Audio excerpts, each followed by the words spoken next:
What's up, gamers? I hope everybody's having a wonderful day today, because today we are going to be looking at somebody try to argue that 30 FPS in Bloodborne is better than 60, and comes from a YouTuber by the name of Jess Capricorn. Now, the title of the video is Bloodborne Doesn't Need a Remaster, and from the title alone, there doesn't really seem to be anything wrong with the video, until you look at the thumbnail and see exactly what the issue is, with the words 60 FPS is overrated in bold red letters. Now, I don't know how anybody with more than 2 functioning brain cells can look at the addition of a 60 FPS mode to Bloodborne as anything other than a net positive, especially seeing as currently it's locked to 30 FPS, and on top of that, it's not even consistent as there are frequent frame drops and frame pacing issues. But you know, maybe she'll be able to convince me, so let's go ahead and play this video. Now, I am gonna skip past like the first minute of this video because it's just her talking about how great of a game Bloodborne is, and I've got no doubt in my mind that Bloodborne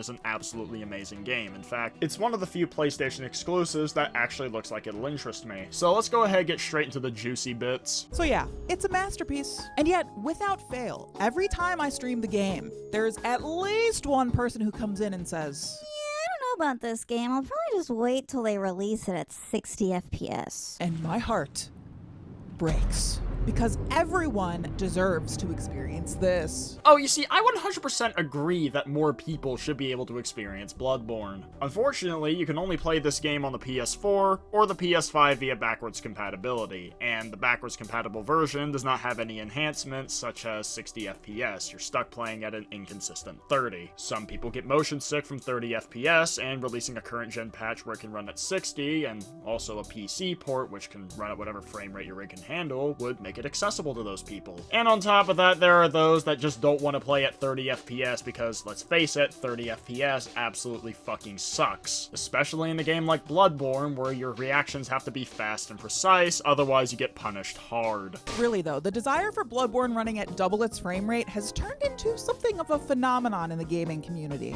I mean, just a couple weeks ago, the one and only Ben Starr said this, completely unprompted, at the Golden Joystick Awards. Absolutely criminal that we don't have an official version of Bloodborne running at 60 frames per second.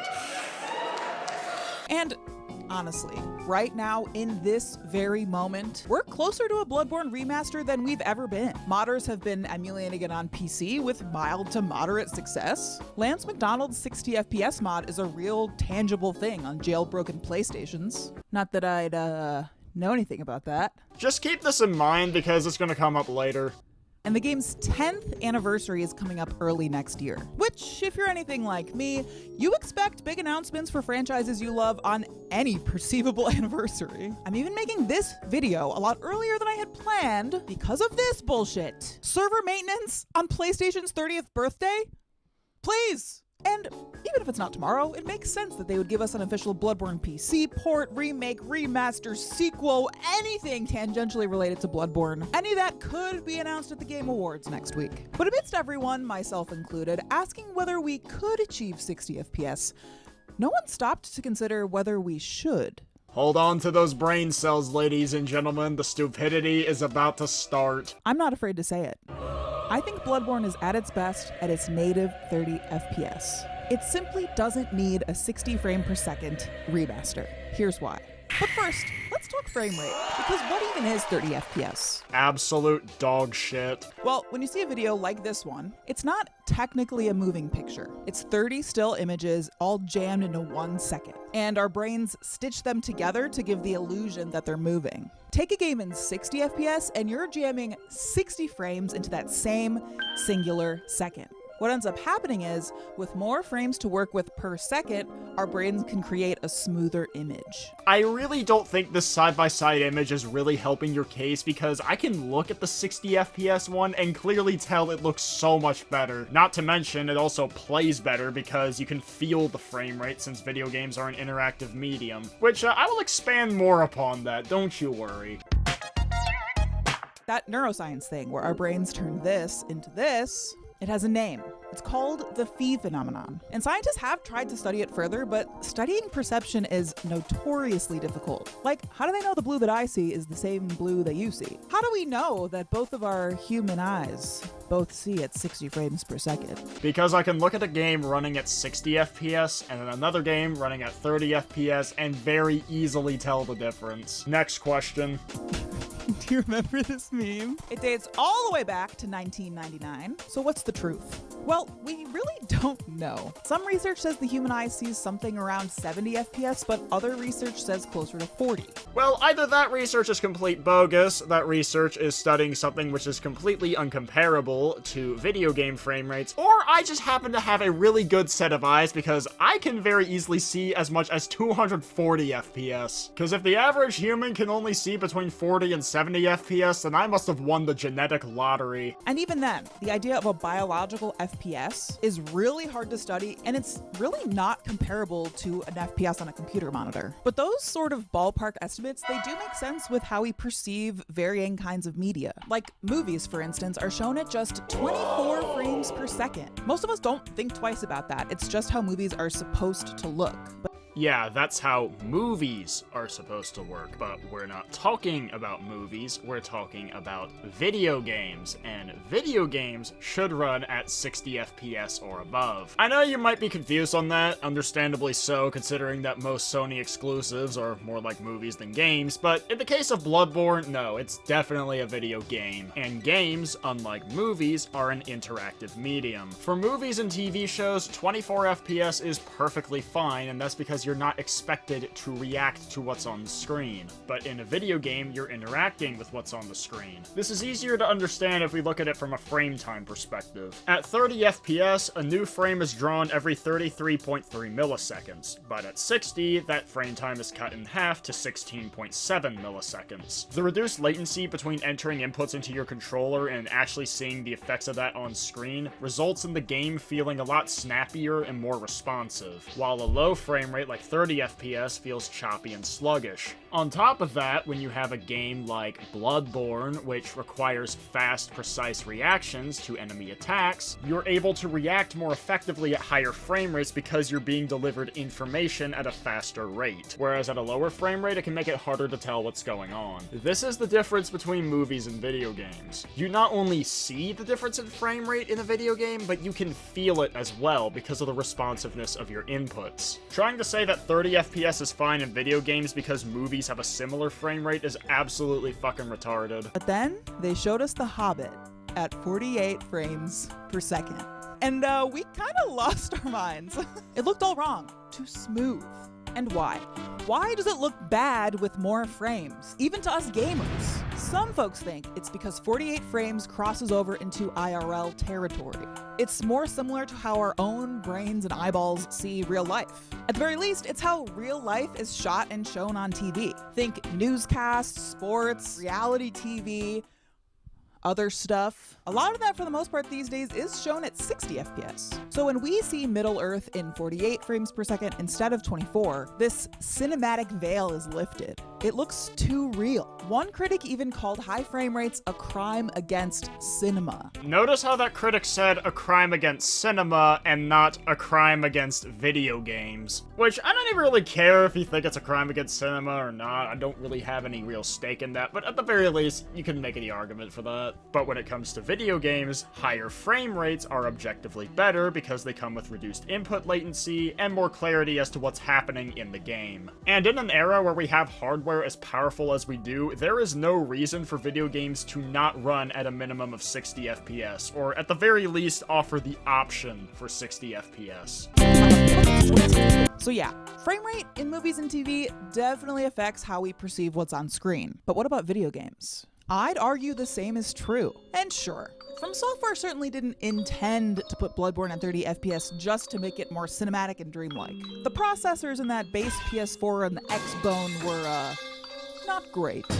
Well, there you fucking go. From Software did not cap Bloodborne at 30 FPS because of must cinematic quality. They did it because they literally could not get the PS4 to run the game at 60 FPS. In fact, earlier in the video, you mentioned that there is a 60 FPS mod that you can run for the game on a jailbroken PlayStation, and if you run that mod on the base PS4, it hovers between like 45 to 50 FPS, but pretty much never reaches 60. And had the base PS4 been capable of running Bloodborne at 60 FPS without having to make any sacrifices, I'm pretty sure they would have let it. Oh, but there's gonna be a but, isn't there? Well, if there's anything that the but and this video have in common, it's that they're both full of shit. But if you watch movies like I do, the effect is still there, that cinematic veil. And really, out of all of From Software's titles, Bloodborne would be the one to run at 30 instead of 60. It's weirder, grittier, and quite literally more dreamlike than something more classically fantasy like Dark Souls. I really don't see how any of those things mean that Bloodborne should have to stay at 30 FPS over the rest of the Souls games. I mean, if you think the world of Yharnam is more cinematic than something like Lordran, then more power to you, but that doesn't mean that it has to run at 30 FPS. In fact, when it comes to video games, I find that they can still look cinematic even at high frame rates. Like Resident Evil 4, for instance, feels very cinematic, and I played that game at 60, both the original and the remake. When it comes to a video game being cinematic, it has more to do with the writing, the setting, the characters, the art style, and even the gameplay more than the frame rate. And if the cutscenes are what you're worried about, then you can always have the cutscenes run at 24 or 30 FPS while the actual gameplay runs at 60. Kind of like how Halo 2 Anniversary did it. Like, I'm gonna be completely honest with you, I cannot think of a single game that felt more cinematic at 30 FPS than at 60. And honestly, when I played Lance's 60 FPS mod after logging hundreds of hours of the game at 30 FPS, it did feel unnerving and kinda wrong. It was kinda like, you know, Uncanny Valley, or like seeing your teacher at the grocery store. It wasn't the Yharnam I knew. Now, does going from a lower frame rate to a higher one feel weird? Yeah, at first it definitely does. That does not mean it's bad though, because you'll soon realize, wait a minute, this is just so much better. I can personally attest to this. Back in 2020 when I got my laptop, it came with a 144Hz panel, and it definitely felt really weird playing games at that high of a frame rate because I was used to 60 being the max. I remember Borderlands 2 especially being trippy because I'd previously only played that at 30 FPS on console, so jumping to 144 felt really weird, but you know what? It was really fucking good. I would not want to go back to 30. Or hell, even when I built my current PC, which now I have a 240Hz monitor, first time I played Ultra Kill on that was a fucking trip, but it still was really good. It's not weird because it's bad or anything, it's just weird because you're not used to it. Keep Yharnam weird. Let it be this fake cinematic wonderland. I don't want it to be real. Keep Yahar'gul right where it is. Put that thing back where it came from, or so help me. No, but Lance's mod is truly awesome. It's just the weirdness is my fault. And just like that, you admit it's a personal issue. At that point, where is the harm in a re-release that runs at 60 FPS? If you want to play at 30 because you genuinely prefer it, then you always have the original. Or if they have a PC port, I guarantee you'll be able to set whatever frame rate cap you want. Why should everyone else have to suffer at 30 FPS? But it's got me thinking about something bigger. Why are we conditioned to think 60 FPS is the best? Ooh, I know the answer to this one. It's because most people don't have monitors or TVs that go above 60 Hz, so they haven't been able to experience the absolute greatness that is frame rates like 120, 144, or even 240 FPS. And if they did experience it, they would quickly realize that it is so much better than 60. Is it actually the best? Should every single game be cramming those 60 frames into every single second? As a minimum, absolutely. Within reason, of course. Like, I don't expect something like the Nintendo Switch or the Steam Deck to be able to run 60 FPS on every new release. But the current gen consoles, as well as any decently powerful PC, should be able to run 60 FPS at the minimum. I mean, there's a decently large handful of games that run better at 30 FPS than 60. I'm sorry, what? How does a game run better at 30 FPS than at 60? If a game is running at a lower frame rate, then by definition, it is running worse. I mean, maybe you meant it looks better at 60, because, you know, with a lower frame rate, you can cram in better visuals. Or maybe you meant it plays better, but as I explained earlier, games objectively play better at 60 than they do at 30. The only exception being, like, older games that tie certain gameplay aspects of the frame rate and were designed around 30 FPS, to the point where increasing increasing the frame rate to 60 might break a few things, and in that case, that's less so the frame rate and more so the shitty programming. Speaking of large handfuls. Oh, sorry. You will never understand the burden of trying to fit through tight spaces with these pegs.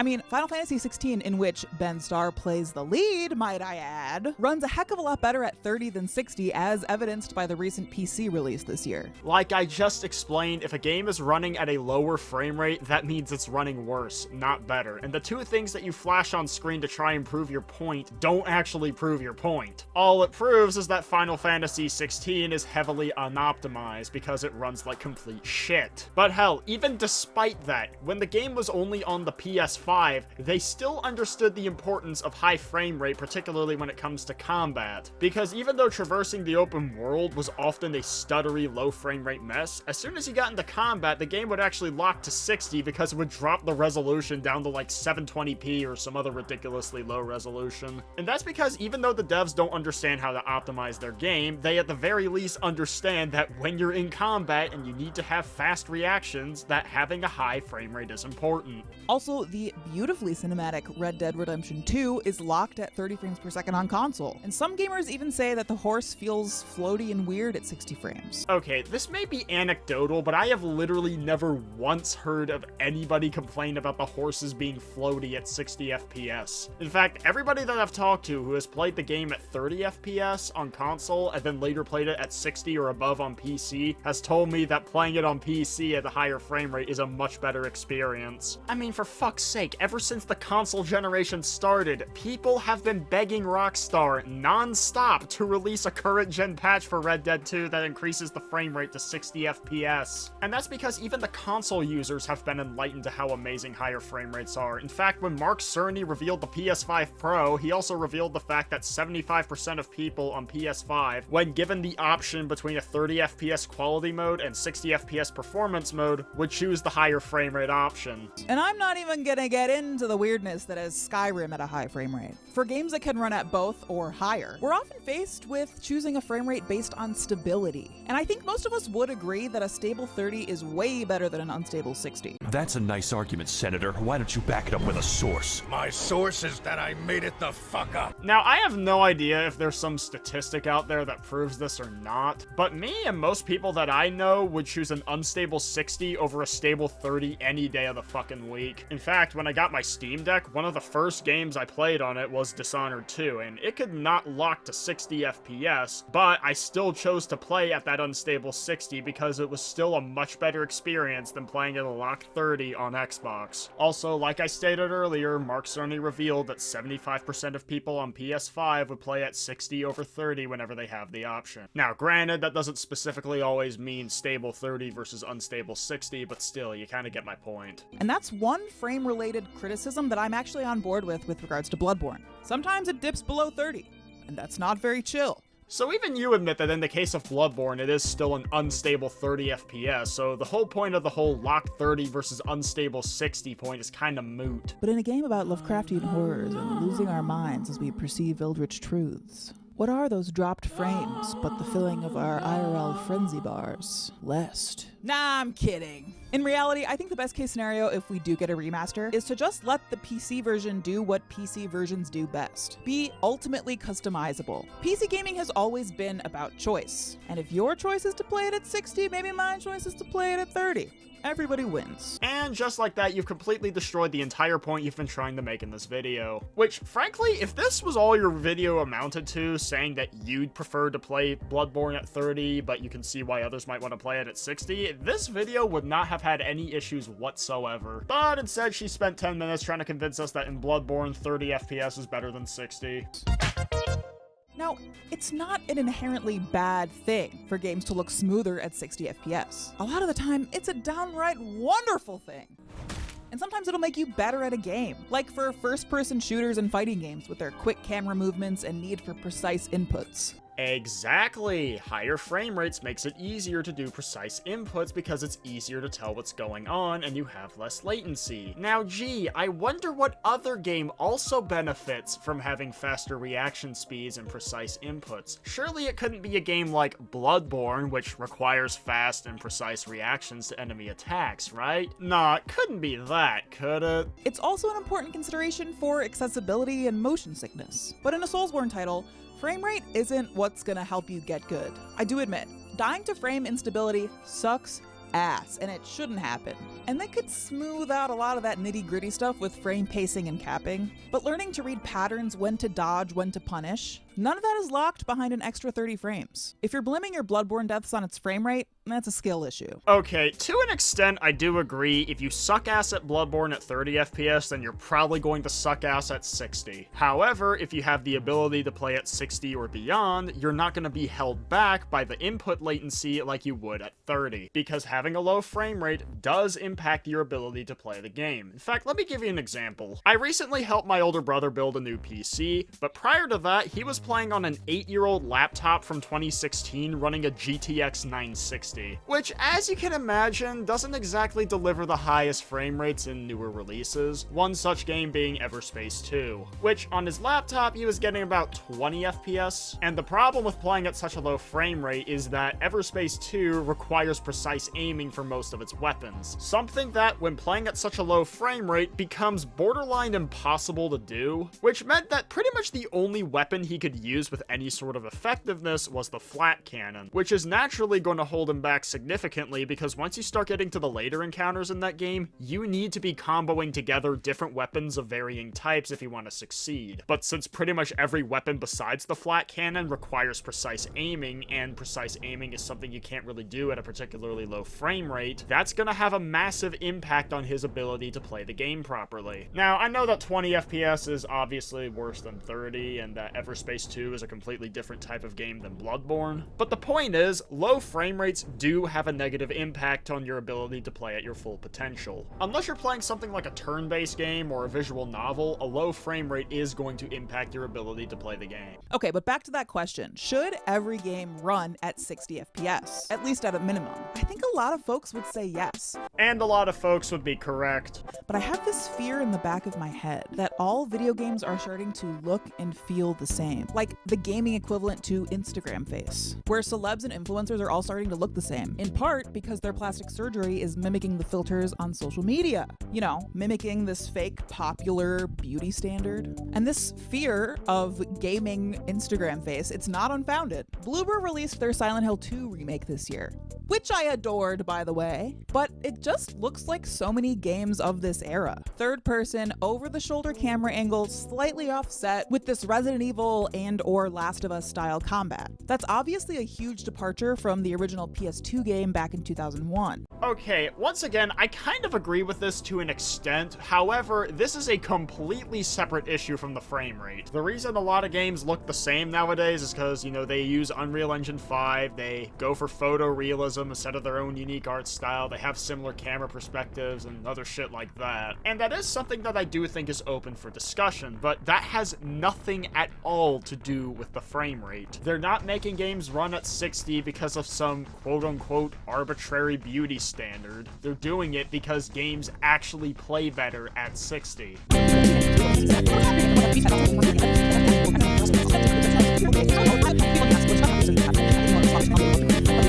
And even right now as I'm talking to you, I don't really know what I want. I'm like Papa G, unsure if I'm going in to kiss my wife or going full wolf mode and eating her. Cause like, if they release a Bloodborne PC port, remaster, remake, sequel, whatever, will I be over the moon? Absolutely. But do I also worry someone might take a crack at this and absolutely bungle it? Mangle my beautiful boy? Yeah.